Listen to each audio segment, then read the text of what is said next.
Now, millions of Canadians are unhappier than many of us can remember, and most of it is connected to the pandemic. But how can you regain your happiness during this time?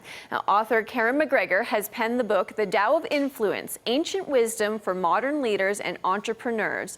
It's a wealth of information gathered from the likes of Tony Robbins, Deepak Chopra, and others. And Karen McGregor joins us. So Karen, thanks for being with us.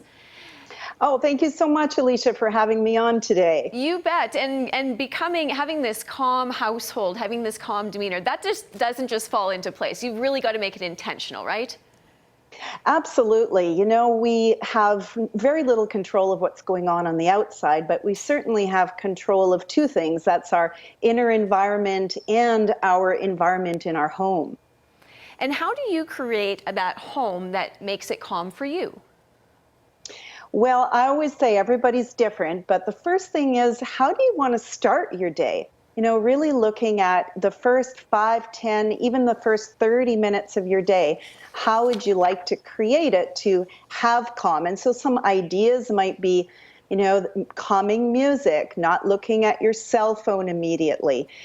Perhaps it's movement for you, you know, getting all of the stress out of your body that might have accumulated overnight. So there's many different things, but doing it regularly every morning and giving yourself that time makes a huge difference.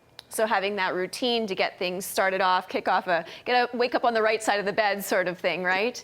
Exactly. What your home looks like to be calming, I'm sure, is different for every individual as well.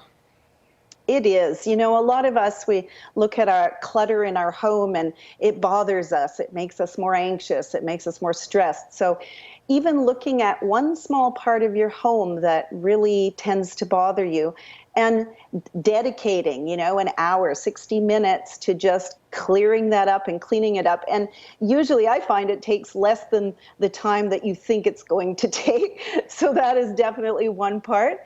And then again, also just looking around you.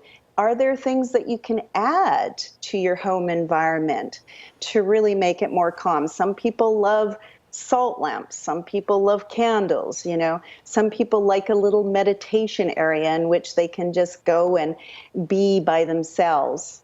Scheduling that time to kind of carve out when you're going to clean and when you're going to focus on the meditation or whatever it is that you choose is healthy for you is probably important also.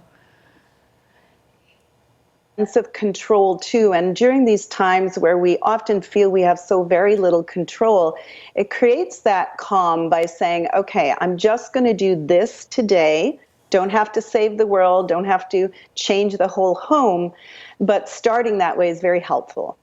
Even having all those helpful tips, there are going to be negative thoughts that arrive obviously during trying times like this. Once you have them, how do you proceed? Well, that is really the biggest way in which we can create calm in our home, because everyone around us in our home can feel the impact of our thoughts. So what I always like to do is, as soon as I have a thought, because it isn't that we're not going to have those thoughts, as soon as you have it, you look at it, you examine it, and you allow that thought to be distanced from you. In other words, you don't grab onto it and create more thoughts of the same. You just say, interesting, had that anxious thought, I'm going to allow myself to release it.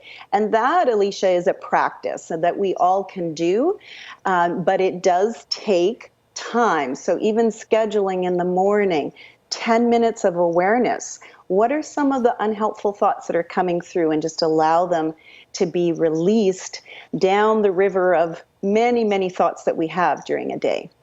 Well, thank you, Karen. A lot of great tips on how to deliberately tackle any anxiety and to create a calming space and kind of try to get through this time. Thank you for joining us, Karen. And for more information, you can go online to KarenMcGregor.com.